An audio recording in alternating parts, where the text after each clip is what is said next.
Gazette du Togo, une vision sur l'actualité togolaise et sur le monde. Madame, Monsieur, bonjour, bienvenue. Nous sommes très heureux de vous retrouver ce lundi matin sur la radio. Taxi Presse de ce jour, ce sera avec Gérard Ouissan, le patron du journal de la bonne humeur, Sika, Idelphonse Akpaki, la Gazette du Togo.com, Jacques Diakouti, éditorialiste, et Michel Tchadian, du journal Ouara, les vainqueurs. C'est avec eux que nous analyserons et commenterons les grands sujets de l'actualité. Nous reviendrons sur le travail de réconciliation que mène le Haut Commissariat à la réconciliation et au renforcement de l'unité nationale. Un volet important de la mission a été entamé pour planter le décor. Un émissaire du Ashkun, Kossi Zoba, il est juriste de formation, personne ressource aujourd'hui au niveau de Ashkun, l'une des personnes ressources, on va le dire ainsi. On abordera également d'autres sujets de l'actualité avec les confrères en studio. Bienvenue. Alors, pour lancer le débat sur la question de la réconciliation, nous avons avec nous une personne ressource au niveau de Ashkun, Kossi Kodjo Zoba. Il est juriste de formation. Exact. Bonjour. Bonjour Eric. Merci d'être avec nous ce matin.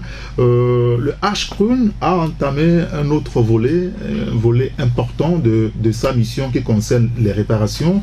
L'événement a été lancé en mars dernier par le chef du gouvernement. Il s'agit de quoi en réalité? Oui, Eric, d'abord, je voudrais saisir l'occasion de dire merci à votre chaîne, Taxi FM, qui a choisi d'accompagner le Ashkun dans ce programme aussi fastidieux que déterminant.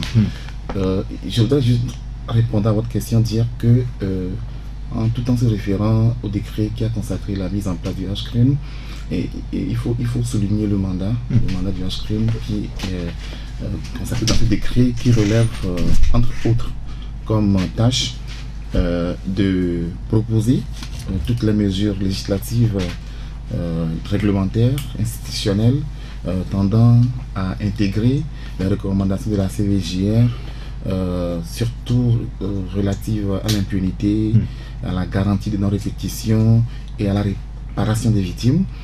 Entre autres mandats, de gérer les fonds alloués à la réparation, de proposer au chef de l'État, dans le cadre de son mandat, toutes les mesures capables de lui aboutir paisiblement les 5 ans de sa consécration au suffrage par le biais du suffrage universel. Et il s'agit alors actuellement, puisque c'était la question, de procéder à la réalisation de tout ce qui rentre dans son mandat et plus particulièrement dans le programme de réparation. Donc, vous n'êtes pas sans savoir que depuis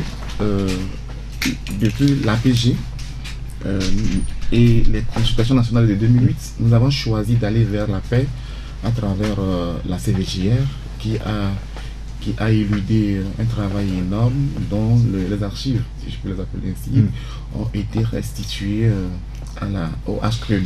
Donc de ce travail aussi monstre que la CVJR avait accompli, il y avait beaucoup à faire. Donc le Ashkun actuellement est dans la phase de la mise en œuvre du programme de réparation que la CVJR lui a laissé comme tâche à faire. Alors, depuis quelques jours, quelques semaines, et d'ailleurs les médias relaient cela abondamment, le Ashkun est un peu partout sur le territoire. On l'a vu en fin de semaine dernière dans le Golfe. Qu'est-ce que vous faites sur le terrain? Oui, Eric, convenez avec moi que lorsque vous partez, ou vous choisissez de mettre en œuvre un programme, une action qui concerne des gens bien définis, on ne lague pas l'action. Le public ou même au bénéfice de la personne, l'action ne descend pas directement sur la personne quelqu'un, mais il faut une démarche pédagogique avec comme objectif d'aller vers la personne, d'aller vers les personnes concernées, de leur expliquer une démarche pédagogique, de les sensibiliser, de leur dire exactement ce qui va se faire, dans le temps où ça va se faire, dans quel montant, c'est même sûr déjà d'ailleurs, ça va se faire, mais aussi surtout ce qui va se faire aussi après, puisque nous sommes dans la logique de réparation, mais il y a la logique l'action de purification qui actuellement se prépare en filigrane. Donc en fait la démarche c'est d'aller parler avec les gens, leur expliquer. Nous pensons que dans une logique de paix, de réconciliation, communiquer est le devoir le plus culminant. au-delà de tous communiquer pour se faire comprendre et surtout pour avoir l'adhésion. On ne dit pas forcément à 100%, mais se comprendre que effectivement voici le bien fondé de la chose, voici l'objectif et voici comment on va le faire. Donc voilà la raison pour laquelle vous constatez depuis 2 semaines sur toutes les chaînes, pratiquement télévisées ou radio, diffusées, du nord jusqu'au sud, vous constatez que la Ascrune est en pleine action. Est-ce que les populations sont réceptives de ce message que vous transmettez? Bon, parce qu'il s'agit de les convaincre, de leur expliquer beaucoup de choses. Non, la population elle est réceptive, il faut se dire comme la vérité, d'autant plus que déjà vous mesurez cette réceptivité de la mobilisation quand vous vous adressez, vous programmez de vous adresser à eux à un temps donné et à un lieu donné, vous le recevez de la mobilisation. Ça c'est le premier intérêt démontré. Maintenant, la réceptivité dépend de chacun dans les paramètres qui définissent sa personne, sa façon de voir les choses, puisque vous n'êtes pas sans savoir que c'est des actions, c'est une démarche issue du passé politique de notre pays et la solution qui s'engage vers l'avenir aussi a des moments politiques d'une certaine mesure. La réceptivité, oui, puisque je vous prends juste comme exemple les 2 cas pour la zone où je suis appelé à sillonner avec Madame la Présidente Awanana. Nous avons un erreur, nous avons été surpris de la mobilisation venant du Bamono, venant de Vaugan, alors que l'action était faite à Néro. Il y a eu une mobilisation qui a été faite et qui a drainé des gens de cette préfecture vers Néro. Nous avons été surpris aussi du caractère composite de la mobilisation parce que personnellement j'ai vu des prêtres traditionnels qui étaient présents en Néro dans un nombre aussi considérable que des agents de sécurité, des agents administratifs, des différentes couches socio-professionnelles. Ça, pour nous, est un signe de la volonté des gens d'aller écouter. Mais en même temps, est-ce que ces actions, c'est à l'endroit des victimes ou c'est à l'endroit de toute la population? Premièrement, quand il y a des prêtres qui sont là, ils ne sont pas des victimes. Premièrement, c'est à l'endroit des victimes. Mais par ricochet à l'endroit de la population parce que, écoutez, la situation, les violences que notre pays a connues, peut-être que c'est des gens qui ont senti le besoin dans ce temps où ils sont allés déposer, qui ont jugé bon d'aller le faire. Il y en a qui ont été aussi victimes, mais qui n'ont pas pu déposer, peut-être pour des raisons politiques, parce qu'on se rappelle que quand le processus de déposition à la CVG a été lancé, des contraintes, des contingences politiques ont impacté la volonté d'aller ou ne pas aller déposer. Et qu'on a remarqué qu'après, c'est vers la fin qu'il y a eu un engouement parce que les gens ont vu que c'était sérieux, contrairement à ce que l'on passait. Bon, donc, c'est l'occasion pour ceux qui n'avaient pas pu déposer de venir au toucher avec la déplacement d'Ascrune, comprendre que il y avait effectivement du ciel dans ce qui s'est maintenant. Pour ces gens-là qui ne l'ont pas fait, peut-être la question viendra. Il y a toujours l'occasion, puisque la CVGR a laissé au Ascrune le choix et la tâche d'ouvrir éventuellement d'autres dépositions, de les analyser, de les évaluer et de les réparer.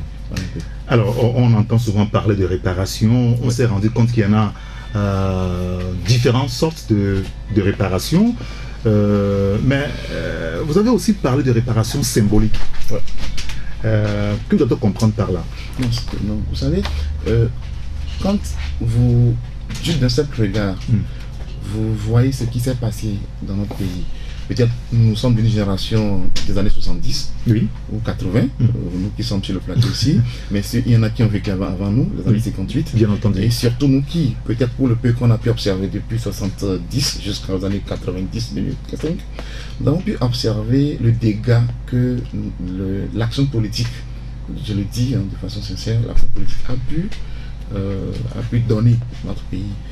L'évaluation en soi, de façon individuelle, par rapport à ceux qui sont venus déposer, ou de façon collective, parce qu'il y a des communautés qui ont été victimes.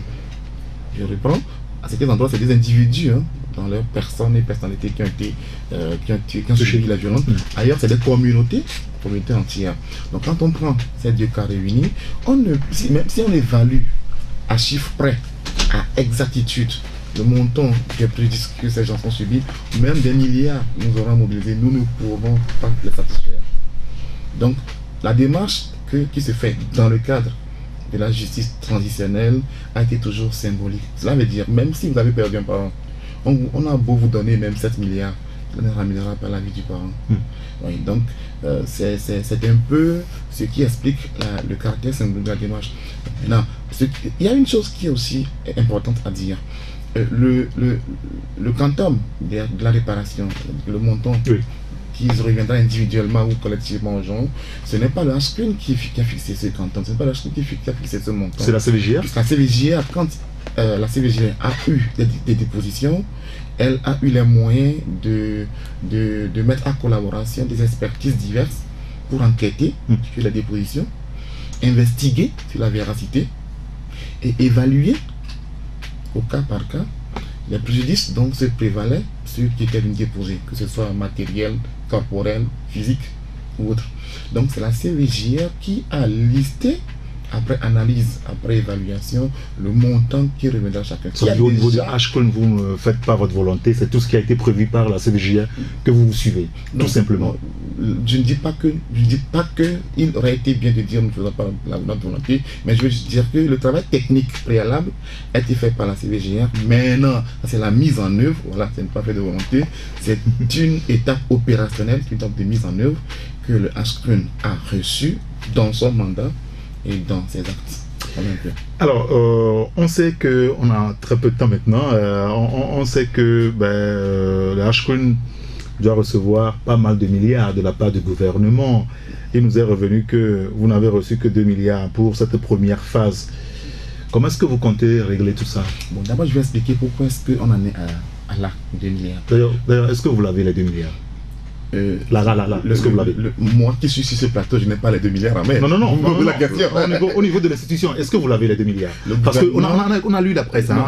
Les journaux en parlent que vous n'avez pas les 2 milliards. Est-ce que vous l'avez? Non, Eric, je vais vous dire, c'est que moi qui suis ici. Je suis personne ressource, je ne suis pas dans le secret des dieux. Mais, je vais vous dire, ce serait un peu bizarre que le gouvernement dise mettre à la disposition du Ashcon un montant qui, je le pense, est symbolique aussi, et que au même moment l'acte n'accompagne pas le discours. C'est-à-dire qu'on a promis, ça viendra. Aujourd'hui, vous ne l'avez pas encore. Je peux vous assurer que quand le gouvernement dit que nous mettons à disposition 2 milliards, le Trésor public prend les dispositions pour envoyer sur le compte de l'organisme le montant qu'elle dit. Mais c'est une décision de gestion. Donc forcément, les 2 milliards doivent aller sur le compte de Ashcon. Maintenant, donc là, aujourd'hui, vous n'en savez rien. Vous ne savez pas si ça a été viré ou non. Moi qui suis ici, je n'ai pas l'information précise. Mais ce qui est à l'analyse, je ne pense pas que les 2 milliards ne devraient pas être virés dans la mesure où l'action actuelle de préparation psychologique à travers la communication qui est faite sur le terrain soit lancée. Ça va être comme du bluff. Mais soyez sûr, les gens seront indemnisés. Comment est-ce que vous allez gérer ce fonds? Bon, d'abord, il y a un décret entre-temps qui il y a la transparence, je précise. Non, vous répondez à ma question là. Non, comment est-ce que vous allez gérer ça dans la transparence? Non, je vais vous Parce qu'il y a une crise, vous savez, la justice, les Togolais se sont prononcés là-dessus récemment, où 37% seulement de Togolais ont foi en la justice togolaise. C'est quand même extraordinaire. Comment est-ce que vous allez gérer les 2 milliards avec précision pour qu'on ait confiance? J'en viens à cette question. Mais il y a quelque chose qui me paraît pertinent, que j'ai laissé de côté. Quand le Ashcon a eu le dossier de la CVJR, l'analyse du nombre de victimes s'est voulu un peu pragmatique, et le Ashcon est allé dans une démarche de segmentation temporelle. C'est-à-dire qu'on a considéré des années 1958 à 1974 comme étant une période à être traitée séparément, de 1975 à 2009, à 1989, à traiter séparément, de 1990 à 2004, à traiter séparément, et maintenant la période de 2005 jusqu'au 2005, où on a 2 sous-périodes. Il y a celle liée au 5 février 2005, le décès du chef de l'État, et celle liée au processus électoral d'avril 2005.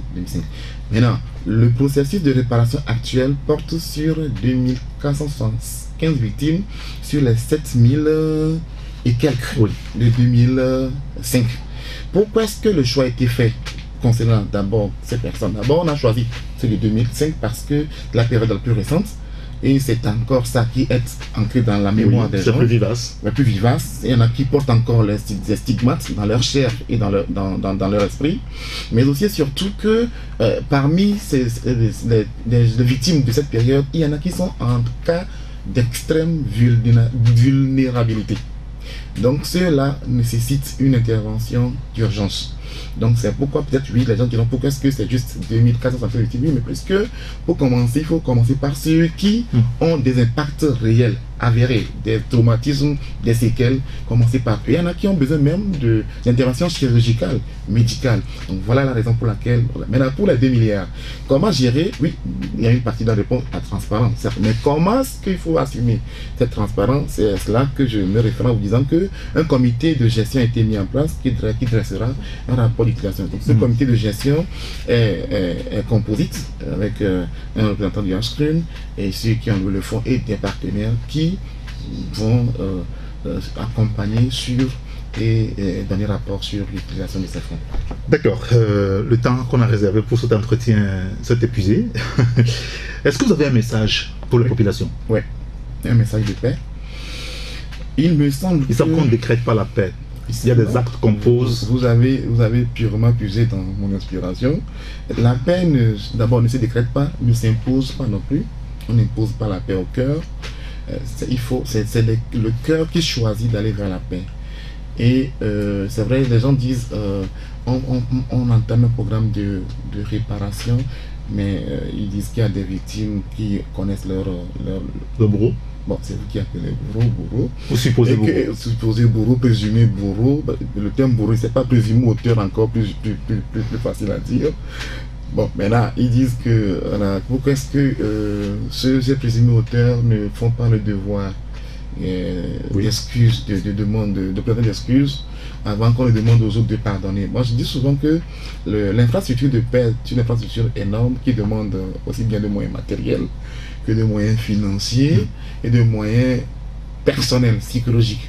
C'est pourquoi je dis que la paix ne s'impose pas aux gens. Nous sommes dans une démarche de paix et elle est incontournable dans un processus intégré et intégrant le développement. Nous appelons chaque fils et chaque fille de ce pays à comprendre la logique actuelle d'aller vers la paix, même si les gens pensent que c'est difficile, on est obligé d'aller vers la paix, la réconciliation, parce que c'est de cela que dépend notre vie individuelle et la vie collective dans la société. Et une question qui n'est pas sur le protocole, oui. Est-ce que la décoration la dernière fois du Major Kouloum ne plombe pas dans une certaine mesure votre action, surtout au niveau des plateaux à Tapamé principalement? Eric, vous savez, cette question de décoration de Major Kouloum nous est revenue plusieurs fois. À juste titre ou pas, je ne sais pas. Mais ce qui est sûr, je ne suis pas dans la logique des décideurs qui décorent chaque année, puisque c'est tout un processus qui est fait de la base jusqu'au sommet. Je ne suis pas dans la logique, je ne suis pas dans le processus. Mais moi, je voudrais dire, et que je le dis souvent, qu'une personne, c'est un ensemble de bien et de mal. On a beau penser de quelqu'un qu'il est mauvais ou pas, il n'en demeure pas moins que la personne comporte des côtés positifs qu'on apprécie à juste valeur. Je ne dis pas que je justifie quelque chose. Non, je ne dis pas que je justifie. J'ai le droit de... Allez-y. Ce n'est pas que je justifie cela. Ce n'est pas une affaire de c'est quoi ça. Je ne justifie pas. Ce que je veux dire, c'est que c'est vrai quand même c'est difficile de comprendre que dans un contexte dans un chantier de paix comme celui-ci, la logique d'ensemble étant celle de créer un environnement, un contexte global évolutif vers l'aboutissement des objectifs, que l'on ait l'impression qu'on ne va pas ensemble. Mais je pense que tout concourt à la paix. Je le prends comme cela, puisque on demande toujours le pardon.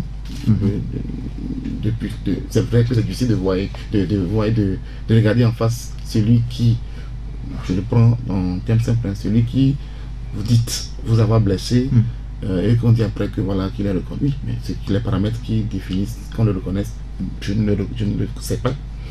Mais ce qui est vrai, c'est que Vous le pensez ou vous ne le pensez pas d'une manière ou d'une autre. Est-ce que ça sert ou dessert la personne? C'est la conscience qui jugera. Parfait. Ouais. Monsieur Kossi Zoba, merci d'être venu pour cette interview liée donc à tout ce que le HCRU nous fait aujourd'hui. Je vous remercie, je remercie bien toute votre chaîne, surtout pour vos émissions que je suis souvent à volant. Merci beaucoup. C'est vrai qu'il y a des confrères qui ont des questions, mais on ne va pas trop vous gêner ce matin pour ça. On organisera un autre rendez-vous où vous allez répondre. Ça me plairait très bien si on a en face de la presse le HCRU en studio ou pas dans vos locaux. Pourquoi pas? Parce que dans vos locaux, c'est pas tout à fait exact. On n'a pas tout le temps et vous ne donnez pas la liberté à la presse de pouvoir s'exprimer véritablement. Oui, ça c'est vrai ça. Je peux vous assurer, si les confrères ne vous disent pas, nous en studio, on est plus à l'aise et on vous interroge. Merci quand même d'avoir été courageux en venant chez nous. On vous retrouvera très prochainement. Ce sera avec plaisir. Passez une excellente journée. Merci, pareil à vous. La Gazette du Togo, une vision sur l'actualité togolaise et sur le monde. Rejoignez-nous sur le www.lagazettedutogo.com ou sur nos comptes Facebook, Twitter et YouTube. Pour tout contact, écrivez à contact@lagazettedutogo.com ou appelez le 92 80 88 53.